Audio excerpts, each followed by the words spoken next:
wabarakatuh. Bismillah, alhamdulillah, wassalatu wassalamu ala rasulillah wa ala alihi wa sahbihi wa mawalah. Kepada para alim ulama, para kiai, para bini sepuh TNI maupun Polri-nya, wabil khusus orang tua kita Pak Tri Sutrisno, begitu juga Pak Saidiman yang barusan sudah luar biasa memaparkan pandangannya tentang ideologi Pancasila dan komparasi antara Pancasila dengan komunisme. Dan alhamdulillah di sini juga ada orang tua kami, Kiai Haji Muhammad Husni Tamrin, Kiai Haji Abdul Rashid Abdullah Syafi'i, dan juga anggota pembina daripada majelis, anggota pertimbangan dari Majelis Ulama Indonesia, Kiai Haji Khalil Ridwan. Saya tidak ingin membuang waktu. Intinya saya sampaikan salam penghormatan saya kepada seluruh peserta simposium ini, dan semoga simposium ini menjadi penyebab turunnya rahmat dan barakah bagi keselamatan dan keutuhan negara kesatuan Republik Indonesia. Amin ya rabbal alamin. Saya hadir di sini ini menimbulkan cukup banyak pertanyaan, Pak Darman. Itu yang muncul pertanyaan adalah, kenapa FPI ikut simposium? Apa hanya karena sekedar anti PKI atau sekedar ikut-ikutan? Atau betul-betul serius ingin membela Pancasila? Jadi ada sebagian kelompok ini menganggap FPI ini selama ini kan anti Pancasila. FPI ini anarkis, radikalis, bahkan ada yang tuduh teroris, ada lagi belakangan yang bilang cabang ISIS. Nah, saya pikir ini kesempatan saya untuk menyampaikan yang sebenarnya. Nah, baiklah ya ikhwan, para peserta simposium yang saya hormati semua. Terlebih dahulu ingin saya jelaskan sebelum masuk ke dalam ideologi Pancasila itu sendiri, dalam pandangan Front Pembela Islam, bahwa FPI punya sikap bagaimana menyikapi Islam sebagai agama dan menyikapi Pancasila sebagai dasar negara. Islam adalah akidah, Pancasila adalah ideologi. Akidah datang dari sumber ilahi, tidak bisa ditawar, dan sudah merupakan harga mati keyakinan. Sedangkan ideologi adalah sumber insani, datang dari ide-ide manusia. Nah, yang jadi persoalan di sini ingin saya garis bawahi, bahwa Islam sebagai akidah menolak semua ideologi yang bertentangan dengan ajaran Islam. Semua ideologi yang bertentangan dengan ajaran Islam. Nah, tinggal sekarang pertanyaannya, apakah Pancasila bertentangan dengan ajaran Islam? Andai kata Pancasila bertentangan dengan ajaran Islam, wajib kami sebagai umat Islam untuk menolaknya. Tapi manakala Pancasila itu tidak bertentangan dengan ajaran Islam, tidak ada alasan bagi kami sebagai warga negara Republik Indonesia untuk menolaknya.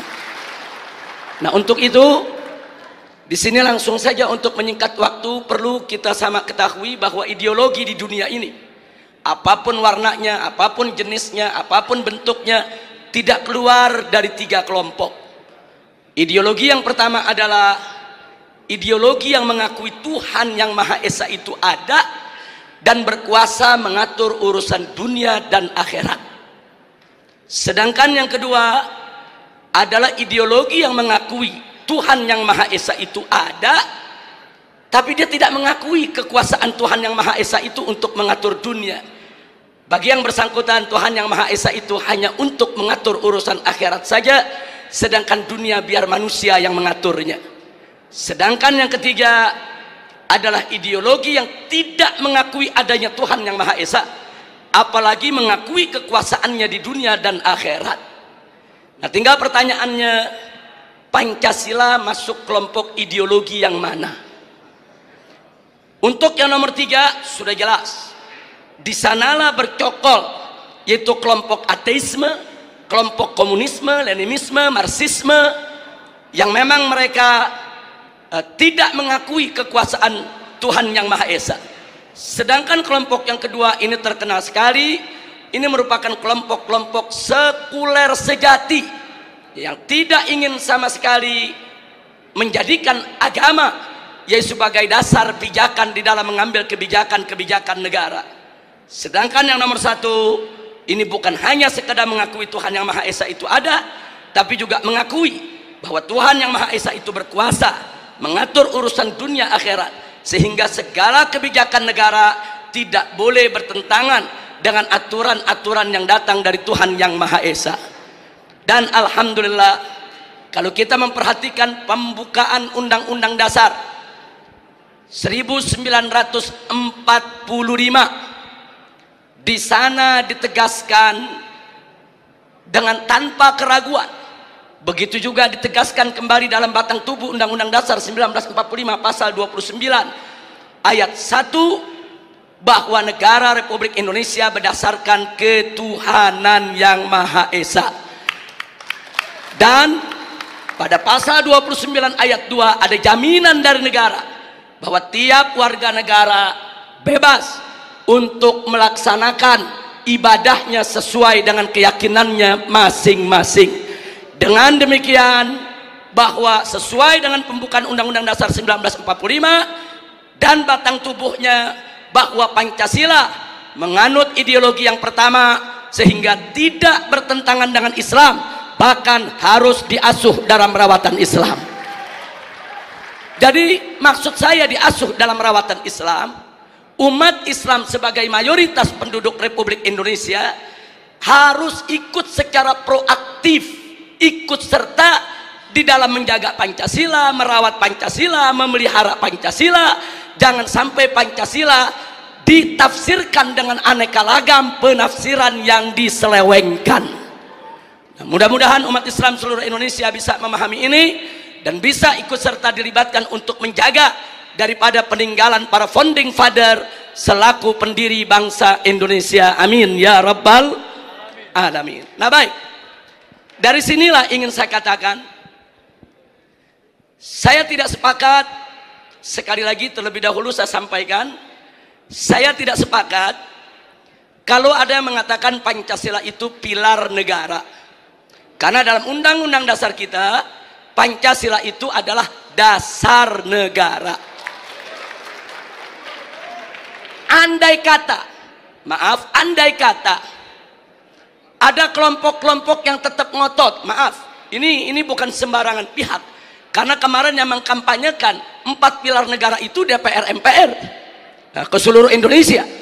Nah, karena itu saya katakan, andai kata pun 4 pilar negara itu sebagaimana yang mereka sampaikan, yaitu Pancasila, kemudian juga ada Undang-Undang Dasar 1945, Bhinneka Tunggal Ika, dan NKRI, seluruhnya tetap harus berdiri atas dasar ketuhanan yang Maha Esa. Sehingga saya berani mengatakan dalam forum ini, Indonesia adalah negara berdasarkan ketuhanan yang Maha Esa. Artinya bagi kami umat Islam, Indonesia adalah negara tauhid, bukan negara ateisme. Nah, ini sengaja saya ingin tekankan di sini. Walaupun tadi katakanlah Pancasila, UUD 45, Bhinneka Tunggal Ika, NKRI mereka ingin jadikan sebagai pilar, tapi jangan lupa bahwa sila pertama daripada Pancasila, yaitu ketuhanan yang Maha Esa, itu merupakan sumber daripada sila-sila yang lainnya. Sila kedua, kemanusiaan yang adil dan beradab, itu semua bersumber daripada ajaran Tuhan yang Maha Esa. Sila ketiga, persatuan Indonesia, itu juga bersumber daripada ajaran Tuhan yang Maha Esa. Nah, kemudian sila keempat, kerakyatan dipimpin oleh hikmat kebijaksanaan dalam permusyawaratan perwakilan, itu pun juga bersumber dari ajaran Tuhan yang Maha Esa tentang musyawarah untuk mencapai mufakat. Dan sila yang terakhir, yang kelima, keadilan sosial bagi seluruh rakyat Indonesia, itu juga bersumber daripada ajaran Tuhan yang Maha Esa. Jadi dasar utama republik ini adalah ketuhanan yang Maha Esa. Dan ketuhanan yang Maha Esa bukan pilar negeri, tapi merupakan dasar negara. Mudah-mudahan Allah memberkahi kita semua. Nah baik, selanjutnya, kalau bicara tentang ketuhanan yang Maha Esa, saya selaku dai, guru agama, juru dakwah untuk umat Islam, maka saya tentunya punya persepsi sudut pandang yang tidak boleh keluar dari ajaran Al-Quran dan As-Sunnah. Karena itu bicara tentang ketuhanan yang Maha Esa, maka segala bentuk perbuatan dan semua jenis pemahaman yang bertentangan dengan nilai-nilai luhur ketuhanan yang Maha Esa tidak boleh ada di seluruh wilayah negara kesatuan Republik Indonesia. Yang oleh karenanya, dengan tanpa ragu saya nyatakan di sini, segala bentuk perbuatan, apapun perbuatannya, apakah itu sihir, perdukunan, pemurtadan, riba, korupsi, miras, narkoba, judi, persinahan, pornografi, porno aksi, premanisme, pembunuhan, dan terorisme, semuanya bertentangan dengan nilai-nilai luhur ketuhanan yang Maha Esa, tidak boleh ada di Republik ini ya ikhwan. Karena itu kami dari FPI selalu melakukan penentangan dan perlawanan secara konstitusional terhadap segala produk perundang-undangan yang melegalkan minuman keras, melegalkan prostitusi, melegalkan perjudian, melegalkan segala kemunkaran, karena semua itu bertentangan dengan nilai-nilai luhur ketuhanan yang Maha Esa. Karena tidak ada satu agama pun di Indonesia, tidak ada satupun agama di Indonesia, bukan hanya agama Islam, seluruh agama yang menghalalkan perbuatan-perbuatan munkar yang kita sebutkan tadi, sihirnya, perdukunannya, ribanya, korupsinya, mirasnya, narkobanya, judinya, semuanya diharamkan oleh seluruh penganut agama yang ada di negara kesatuan Republik Indonesia. Sehingga ketuhanan yang Maha Esa sebagai dasar negara Republik Indonesia sudah tepat dan harus kita bela bersama, kita tegakkan di bumi Indonesia tercinta.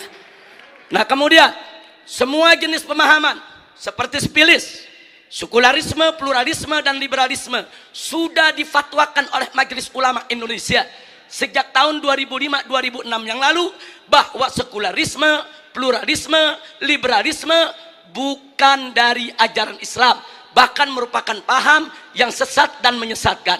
Sebentar, sebelum saya lanjutkan, ada sedikit catatan. Jangan menyalahpahami fatwa Majelis Ulama Indonesia. Yang dimaksud pluralisme di sini bukan pluralitas. Pluralitas sebagai keragaman, kebinekaan, keanekaan kita, perbedaan kita, suku, agama, budaya, bahasa, dan lain sebagainya, itu satu keniscayaan, nggak mungkin bisa kita tolak. Dalam ajaran Islam pun Allah Subhanahu wa taala menyatakan dalam Al-Qur'anul Karim, faqala ta'ala walau syaa rabbuka laja'alan nasa ummatan wahidah wa la yazaluna mukhtalifin. Allah nyatakan dalam Al-Quran, andai kata Tuhanmu menginginkan menjadikan kamu sekalian sebagai umat yang satu, Allah maha mampu untuk melakukannya. Tapi ketentuan Allah adalah wala yazaluna mukhtalifin. Umat manusia akan selalu berbeda di antara mereka. Jadi perbedaan, kebinekaan, keanekaragaman kita merupakan sunnatullah, keniscayaan yang tidak bisa kita tolak. Karena itu saya katakan di sini, saudara, pluralitas semacam itu tidak bertentangan dengan ajaran agama Islam. Berbeda dengan pluralisme. Yang dimaksud oleh Majelis Ulama Indonesia, pluralisme di sini adalah mencampur adukan agama, melarang satu umat beragama untuk mengklaim agamanya yang paling benar dengan tidak mengakui agama yang lain. Sedangkan dalam ajaran Islam, la ikraha fiddin, tidak boleh ada paksaan dalam beragama. Artinya saudara, dalam Islam ini biarkan seorang muslim meyakini agama Islam adalah benar, selain Islam tidak benar. Dan biarkan orang Kristiani meyakini agama Kristiani adalah yang benar, selain Kristiani tidak benar. Biarkan orang Buddha, orang Hindu, orang Konghucu meyakini bahwa agama mereka benar, agama lain tidak benar. Yang penting mereka tidak menghina dan mencaci maki agama lain, saudara. Artinya ini kebebasan orang berkeyakinan, kebebasan orang beragama, saudara. Nah karena itu pluralisme yang menyatakan umat beragama tidak boleh mengklaim agamanya yang paling benar, tidak boleh yaitu mengatakan agama lain tidak benar. Ini adalah pemerkosaan keyakinan. Ini merupakan pemaksaan dan ini bertentangan dengan ajaran Islam. Nah, ini sekedar catatan yang dimaksud dengan pluralisme supaya tidak terjadi kesalahpahaman. Dan yang berikutnya ini yang masuk dalam tema kita, saudara, paham-paham yang menyangkut komunisme, marxisme, dan leninisme ini juga merupakan pemahaman yang bertentangan dengan nilai-nilai luhur ketuhanan yang Maha Esa, sehingga paham komunis, marxis, leninisme tidak boleh ada di seluruh wilayah negara kesatuan Republik Indonesia. Karena itu saya barusan mendengarkan apa yang dipaparkan oleh Pak Saidiman, orang tua kita, sepuh kita, luar biasa, dengan usia yang sudah lanjut tapi punya semangat nasionalisme kebangsaan yang begitu tinggi untuk melawan paham-paham yang bertentangan dengan dasar negara kita, dasar ketuhanan yang Maha Esa. Mudah-mudahan Allah panjangkan umur beliau, diberikan sehat walafiat, taat ibadah, amin ya rabbal alamin. Nah, baik ya ikhwan, sekarang yang ingin saya sampaikan di sini, ada sementara pihak, maaf, kadang-kadang datangnya dari oknum pejabat sendiri, menina-bobokkan bangsa Indonesia dari kebangkitan PKI. Mereka mengatakan PKI sudah finish, PKI sudah selesai, PKI nggak bakal bangkit lagi. Itu cerita klasik, itu bohong, itu nggak ada itu PKI bangkit lagi, udah finish, udah selesai. Saudara, propaganda semacam ini adalah propaganda yang menina-bobokkan bangsa Indonesia daripada bahaya gerakan komunis di Indonesia. Dan ini nggak boleh dibiarkan. Nah, kalau kita sedang bicara PKI seperti simposium pada hari ini, apa mereka bilang? Ini kan cuma paranoid saja. Ini ketakutan yang nggak beralasan. Ini kan cuma komunis fobia saja. Kita ini di sini dituduh semuanya paranoid, hanya ketakutan yang berlebihan. Maka itu di sini perlu kita sampaikan, siapa bilang PKI itu tidak ada? Siapa bilang gerakannya itu sudah bubar dari Republik ini? Siapa bilang gerakan PKI itu, saudara, saat ini tidak mulai kembali mencengkramkan kukunya di bumi Nusantara ini? Mari kita lihat indikasi kebangkitan PKI, saudara, yang ada di Indonesia ini. Kita mulai dari yang pertama. Kita semua sama tahu ada kelompok yang begitu ngotot menuntut pencabutan TAP MPRS nomor 25 tahun 1966. Kalau TAP MPRS ini dicabut, yang diuntungkan adalah keluarga besar PKI. Ini indikasi, saudara.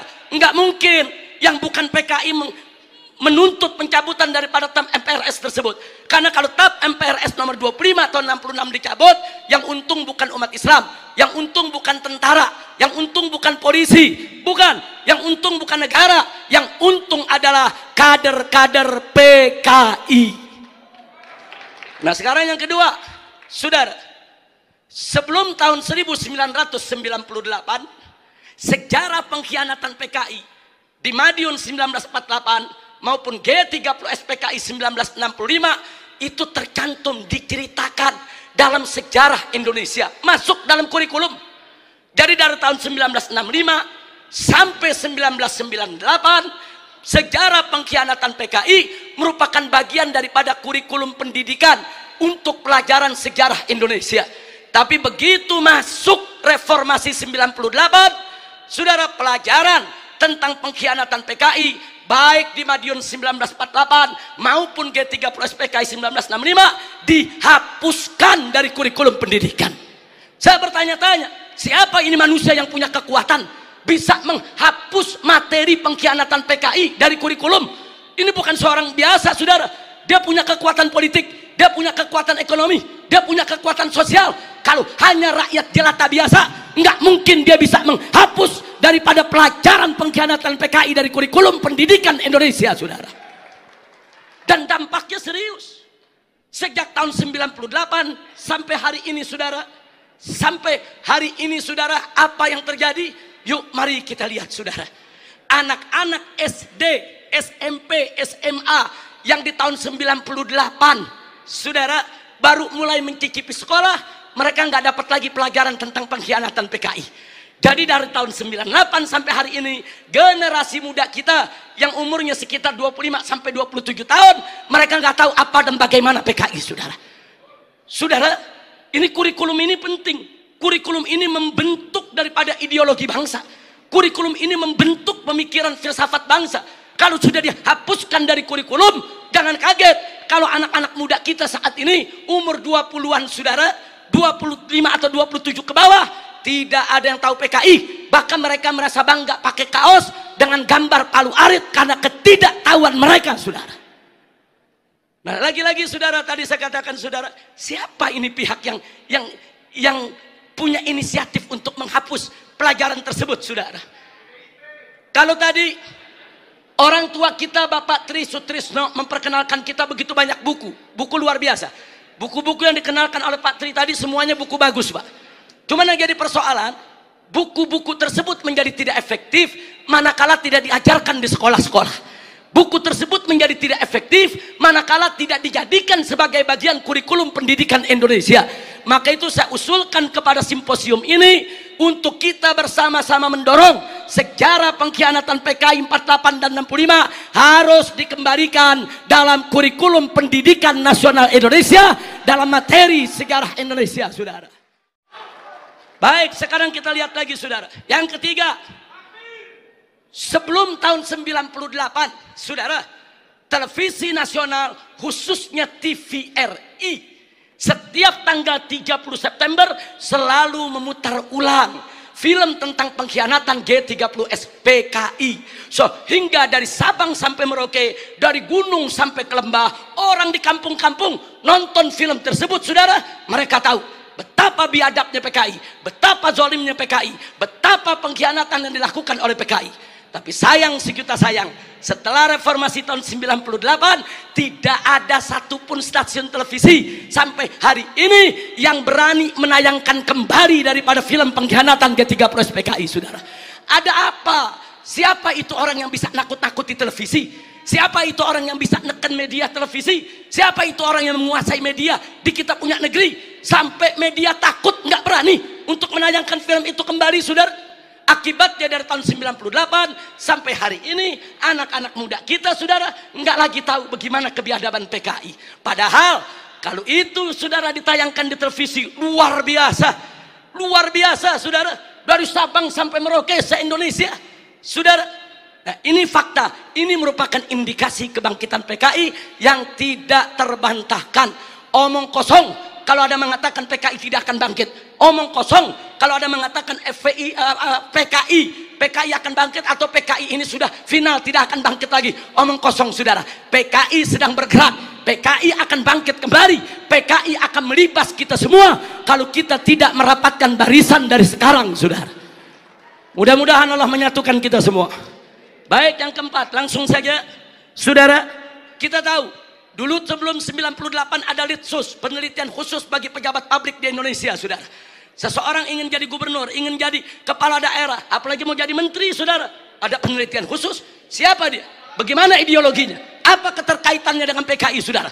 Kalau terbukti ada keterkaitan dengan PKI, apalagi mengusung ideologi PKI, tidak akan pernah dilantik oleh negara sebagai pejabat publik, saudara. Tapi semenjak tahun 1998 Litsus ditiadakan. Tadi Pak Tri sudah sampaikan kepada kita bagaimana mereka menjadi kepala daerah, menjadi gubernur, menjadi wali kota, menjadi anggota dewan, saudara, masuk ke berbagai macam partai. Ini fakta, ini bukan sekedar cerita, ini bukan khurafat, bukan takhayul, bukan dongeng, tapi ini fakta yang kita hadapi. Nah, kemudian baik, yang kelima, saudara. Nah, tadi sudah kita sebutkan putra-putri PKI keturunannya masuk ke partai-partai politik, masuk ke instansi lembaga-lembaga negara, saudara. Dan dari sanalah, saudara, mereka mempengaruhi kebijakan-kebijakan untuk keuntungan PKI. Baik, yang keenam, mari kita lihat lagi, saudara. Kita tidak boleh menutup mata. Sejak tahun 1998 begitu banyak buku-buku yang membela PKI. Dibagikan secara gratis, dijual dengan bebas di toko-toko buku, saudara. Enggak, pemerintah kita enggak mampu untuk melakukan tindakan apapun. Real, fakta, saudara. Bahkan ada satu anggota dewan, pimpinan satu komisi di DPR RI, saudara, begitu bangga mengarang buku mengatakan dengan judul "Aku bangga jadi anak PKI". Nggak sampai di situ, bahkan dia karang buku lagi dengan judul Anak PKI Masuk Parlemen, seolah-olah dia ingin meledek semua yang anti PKI. Manusia-manusia Indonesia yang anti PKI, ada urusan apa dengan kalian? Aku bangga jadi anak PKI. Bangsa Indonesia yang anti PKI, ada apa dengan kalian benci PKI? Ada apa musuh PKI? Aku anak PKI masuk parlemen dan aku bangga menjadi anak PKI. Innalillahi wa inna ilaihi rajiun. Ini indikasi. Yang ngomong yang sebelah sana. Lanjut. Ini sudah atau saya lanjutkan ini? Sebab dapat teguran 1 menit lagi mesti selesai. Padahal saya bawa materinya 25 menit. Tapi dikasih waktu 15 menit. Saya mau tanya dulu sama peserta ini. Izinnya. Baik, supaya menyingkat waktu, Pak Tarman Azam, beliau kawan saya, Masya Allah, salah seorang pimpinan PWI, mudah-mudahan panjang umur, amin ya rabbal alamin. Baik, berikutnya saudara, mari kita lihat yang nomor 7. Saudara, adanya usulan RUU KKR, Komisi Kebenaran dan Rekonsiliasi, ini juga tidak lepas dari peran-peran untuk kepentingan PKI. Kemudian yang ke-8, bagaimana Komnas HAM, luar biasa saudara, berikut LSM liberal yang menjadi LSM komprador, saudara, yang bersuara untuk kepentingan asing, juga mereka semua bersuara untuk membela PKI. Yang ke-9, maaf saudara, ya ada bantuan Cina kepada Indonesia, berikut kompensasinya. Saya tidak campur urusan ekonomi negeri ini saudara, tapi kalau sudah bantuan dari negara komunis Cina ke Indonesia dengan kompensasi tenaga kerja yang masuk Indonesia, wajib untuk diwaspadai saudara. Nah kemudian jangan lupa yang ke-10 saudara, ada beberapa parpol, bukan satu, yang terang-terangan mengirim kader-kadernya ke Republik Rakyat Cina untuk ikut pendidikan politik. Mereka dididik oleh Partai Komunis Cina, saudara. Ada apa? Ya, itu hak partai tersebut, itu hak pribadinya, saya tidak ikut campur. Tapi saya sebagai bangsa Indonesia punya hak untuk mewaspadai partai-partai yang menjalin kerjasama dengan Partai Komunis Cina, saudara. Baik, saudara. Yang ke-11, di mana-mana ada seminar, ada temu kangen, saudara. Di mana-mana ada temu kangen PKI, seminar PKI, saudara. Sementara, saudara, dari pihak aparat keamanan setengah hati untuk membubarkan mereka, saudara. Berapa kali di Taman Ismail Marzuki mereka menggelar acara, bikin kegiatan, saudara. Ada bentrokan dengan gerakan bela negara, dengan laskar-laskar FPI di beberapa tempat, saudara. Ada apa? Ada lagi anggota-anggota dewan yang merupakan kader PKI menggunakan kunjungan kerja mereka untuk membuka temu kangen kader PKI sebagaimana terjadi di Banyuwangi beberapa waktu yang lalu, saudara. Yang ke-12, pembentukan Ormas Orsospol yang berafiliasi kepada PKI, pemutarbalikan segara PKI dan lambang PKI, saudara. Saat ini di kalangan selebritis kaum muda, dan maaf, sampai Menko Polhukam, maaf, harus saya sampaikan, saudara. Begitu kami protes adanya kaos-kaos berlogo PKI, Pak Menko mengatakan, saudara, tentara dan polisi tidak usah over, jangan berlebihan, jangan kalau ada logo PKI dianggap PKI. Ini kan cuma tren anak muda. Logo PKI itu termasuk sosialisasi lambang PKI. Itu dilarang, saudara, oleh TAP MPRS nomor 25 tahun 66, dilarang juga oleh Undang-Undang nomor 7 tahun 27 tahun 99, dilarang juga oleh TAP MPR RI nomor 1 tahun 2003, dan dilarang oleh KUHP pasal 107 A, B, C, dan D serta E, saudara. Nggak bisa. Kalau itu sudah masuk larangan, seorang Menko Polhukam tidak berhak melindungi logo Palu Arit hanya dengan alasan itu adalah tren kaula muda, saudara. Takbir, Allahu Akbar, merdeka.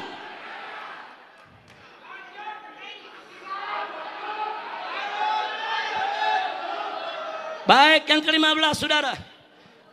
Belum lama ini, saudara, ada usulan konyol penghapusan kolom agama dari KTP, saudara. kalau kolom agama dihapuskan dari KTP, saudara, maka ini merupakan kesempatan bagi kalangan ateis, bagi kalangan PKI untuk tidak lagi mencantumkan agamanya, saudara. Ini berbahaya. Ini merupakan indikasi kebangkitan PKI. Baik, yang ke-16, saudara. Dorongan untuk minta maaf kepada PKI. Ada apa? Saya ditanya sama wartawan, Habib Rizik, ini bagaimana sikap FPI kalau presiden sampai minta maaf kepada PKI? Saya jawab, kalau presiden ngotot meminta maaf kepada PKI, saya usul sekalian saja minta maaf sama Belanda dan Jepang. Jangan tanggung-tanggung minta maaf, saudara. Minta maaf saja. Belanda, maaf dulu pejuang kami membunuh tentara Belanda. Jepang, maaf dulu gerilyawan kami membunuh Anda. Minta saja sekalian maaf kepada Belanda dan Jepang, saudara. Belanda dan Jepang itu penjahat, saudara. Sebagaimana PKI, bukan kita yang minta maaf kepada Belanda dan Jepang, bukan kita yang minta maaf kepada PKI. PKI yang harus minta maaf kepada bangsa Indonesia, saudara. Baik, kemudian berikut yang ke-17, saudara. Maaf, sekarang ini ada jargon revolusi mental.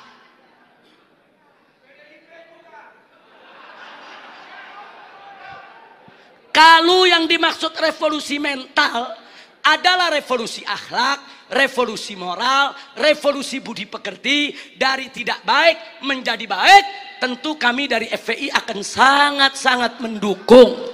Tapi kalau yang dimaksud revolusi mental adalah membebaskan jiwa dari ikatan agama, membebaskan jiwa daripada aturan hukum Tuhan, sebagaimana yang pernah disuarakan oleh Karl Marx, sebagaimana di tahun 50-an pernah dikampanyekan oleh PKI. Ini jargon PKI dulu, saudara.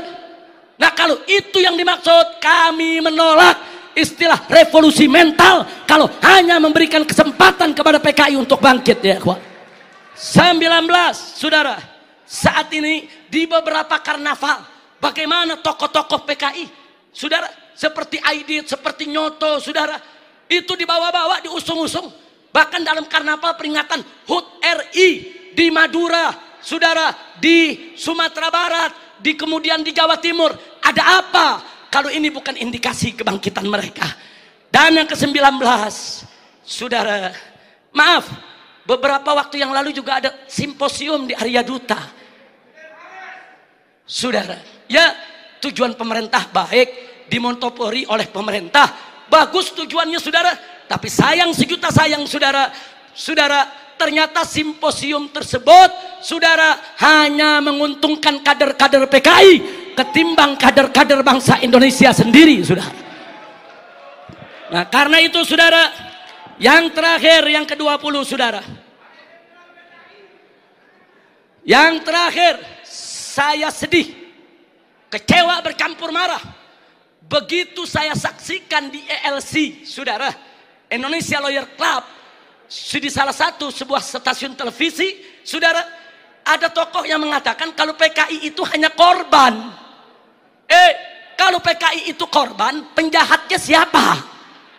Kalau PKI korban, berarti penjahatnya NU, penjahatnya Banser, penjahatnya Masumi, penjahatnya tentara, penjahatnya Polri, penjahatnya negara, saudara. Nah, maka itu, saudara, ya kalau korbannya PKI, berarti penjahatnya Nahdlatul Ulama NU, berarti penjahatnya Muhammadiyah. Enaknya, saudara, umat Islam ini dianggap semua sebagai pelaku kejahatan. Ini kita tidak terima. Kepada yang bersangkutan, kalau ingin simpatik kepada PKI, itu urusanmu. Tapi jangan coba-coba mengatakan mereka korban. Itu akan menyinggung perasaan jutaan umat Islam di Indonesia. Baik, saudara, saya di sini tidak mau sebentar karena waktu sudah sebentar. Implikasi saya lewatkan dulu. Paling tidak apa yang saya sampaikan barusan itu merupakan sebab kenapa FPI ikut simposium ini, saudara. Nah, karena itu akhirnya langsung saja kepada poin terakhir, kesimpulan dari yang ingin saya sampaikan. Usulan FPI untuk simposium ini. Untuk simposium ini, pertama, saya mendukung apa yang disampaikan oleh tadi Bapak Tri Sutrisno. Saudara, ayo kita kembali kepada Pancasila, dan Undang-Undang Dasar 1945 yang asli, yang dijiwai Piagam Jakarta sebagaimana amanat dekret Presiden 5 Juli tahun 1959. Takbir, merdeka. Yang kedua, ini usulan boleh diterima, boleh ditolak, boleh suka, boleh tidak suka, tapi paling tidak usulan ini menggambarkan beginilah nasionalisme FPI selama ini yang dijaga. Yang kedua, tolak segala perbuatan dan pemahaman ideologi yang bertentangan dengan nilai luhur ketuhanan Yang Maha Esa sebagai jiwa daripada Pancasila. Apapun ideologi, pemahaman dan perbuatan yang bertentangan dengan nilai luhur ketuhanan Yang Maha Esa harus kita tolak, saudara. Termasuk pemahaman PKI, komunisme, ateisme, kemudian Leninisme, Marxisme, termasuk segala kemunkaran dan kemaksiatan yang bisa mengundang kemurkaan Allah sehingga bisa terjadi, yaitu malapetaka dan musibah di negeri kita. Yang ketiga, tegakkan dan laksanakan TAP MPRS nomor 25 tahun 66, Undang-Undang nomor 27 tahun 99, TAP MPRI nomor 1 tahun 2003, dan KUHP pasal 107A sampai E. Karena itu kita serukan TNI dan Polri jangan pernah ragu. Anda semua punya payung hukum untuk menindak, menutup, membubarkan setiap kegiatan PKI di seluruh wilayah NKRI ini, saudara. Kemudian yang keempat, ada 5 poin, saudara. Tolak formalisasi rekonsiliasi dengan PKI. Saudara, saya punya cerita. Di tahun yang lalu, 16 Agustus tahun 2015, kami Ormas Islam itu melakukan long march yang diikuti oleh ratusan ribu umat Islam dari Senayan, Sudirman, Tamrin sampai ke Istana. Kenapa kami gelar itu parade tauhid, saudara, dengan ratusan ribu umat Islam? Karena kami dengar dari sumber yang sangat terpercaya bahwa Presiden, saudara, berencana untuk memasukkan, saudara, item permohonan maaf kepada PKI di dalam pidato kenegaraannya. Kita melakukan demo-demo kecil dan puncaknya yaitu tanggal 16 Agustus 2015, saudara. Nah, lalu apa, saudara? Di situ umat Islam sepakat kalau Presiden Jokowi tetap ngotot meminta maaf kepada PKI atas nama negara, kami akan serukan umat Islam, saudara, dan seluruh bangsa Indonesia dari Sabang sampai Merauke, kita turun ke jalan lengserkan siapapun presiden yang membela PKI, saudara. Takbir, merdeka. Nah, kenapa kami tolak formalisasi rekonsiliasi dengan PKI? Karena akan membuka luka lama sejarah dan bisa membuka pintu fitnah yang berbahaya. Yang ingin saya berbagi cerita, saudara, 2 minggu setelah kami turun, saya diundang oleh Menko Polhukam di rumahnya. Kami diajak dialog soal PKI. Saya tanyakan langsung kepada beliau, apa betul Presiden tetap akan minta maaf kepada PKI? Beliau saat itu memberikan jaminan, Habib, Presiden tidak akan minta maaf kepada PKI. Kalau sampai saya menyetujui itu, beliau tunjuk pengawalnya di sebelah Kopassus. Ini anak buah saya, Kopassus akan tembak kepala saya. Nah, terus saya tanya lagi, saudara, kepada beliau, baik, tapi saya dengar Anda dapat tugas khusus dari Presiden untuk mencari formulasi rekonsiliasi nasional berkaitan dengan PKI. Nah, beliau jawab, betul. Jadi beliau tidak menafi, saudara, betul. Saya dapat tugas bagaimana mencari formulasi rekonsiliasi kita dengan PKI. Baik, saya tanya, itu maksud rekonsiliasi itu apa, Pak? Tujuannya apa? Apa tujuannya? Oh, dikatakan supaya tidak ada dendam di antara kita, supaya kita hidup damai. Oh, kita tolak, saudara. Tidak perlu rekonsiliasi yang formal. Sebab, saudara, rekonsiliasi secara alami telah berjalan di tengah masyarakat antara PKI dengan bangsa Indonesia, saudara. Artinya hari ini seluruh kader-kader PKI, keturunan PKI sudah mendapatkan hak sosialnya, hak sipilnya, hak budayanya, hak politiknya, hak ekonominya. Mereka minta apa lagi? Mereka jadi pejabat bisa, jadi pengusaha bisa. Mereka udah nggak diganggu oleh umat Islam, saudara. Itu rekonsiliasi alami, saudara. Tinggal kita minta kepada keturunan PKI tersebut silakan kalian berkarya, silakan kalian ini berkarir, silakan kalian berjuang untuk bangsa ini. Tapi satu syarat, kami tidak akan ganggu kalian jadi pejabat, jadi bisnismen, jadi pengusaha. Tidak. Tapi syarat, jangan lagi bangkitkan ideologi komunis, jangan lagi bangkitkan partai komunis di Indonesia. Nah, tapi sekarang mereka minta lebih. Mereka minta partai komunis dipulihkan kembali, dan lebih kurangnya ajarnya lagi, saudara. Mereka minta negara minta maaf kepada mereka. Ini rekonsiliasi macam apa? Maka itu rekonsiliasi yang diformalisasi oleh pemerintah, saya khawatir ini akan membuka luka lama sejarah, dan ini bisa membuka fitnah yang sangat berbahaya, saudara. Makanya tepat yang dikatakan oleh Kiai Haji Salahuddin Wahid, cucu daripada saudara pendiri Nahdlatul Ulama beberapa waktu yang lalu, kalau presiden pemerintah ini sampai minta maaf kepada PKI, akan melukai seluruh perasaan daripada warga NU.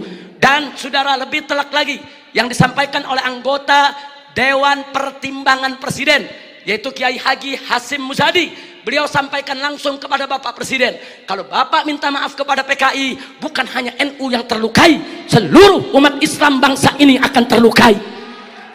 Ini bahaya, ini negeri udah damai, udah tenang. Kita nggak ribut-ribut lagi soal PKI, saudara.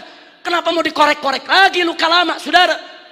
Nah, karena itu, saudara, kalau ada usulan bongkar itu kuburan massal yang isinya PKI, apa seluruh kuburan mau dibongkar? Kuburan kiai-kiai, santri-santri, saudara, umat Islam yang mereka sembelih, apa semua mau dibongkar? Apa semua juga mau dibangkitkan kembali, yaitu luka lama yang sudah ada? Ini pertimbangan tidak rasional, saudara. Karena itu kami dari FPI menolak formalisasi rekonsiliasi dengan alasan apapun, saudara. Tapi kami menerima kader-kader keturunan PKI saat ini dikembalikan hak sosialnya, hak ekonominya, hak politiknya, saudara. Kita terima, mereka bangsa kita, mereka saudara kita. Silakan hidup bersaudara berdampingan dengan kita, dan mereka harus tunduk kepada Pancasila. Jangan lagi menghidupkan daripada komunisme. Sebagai penutup yang kelima,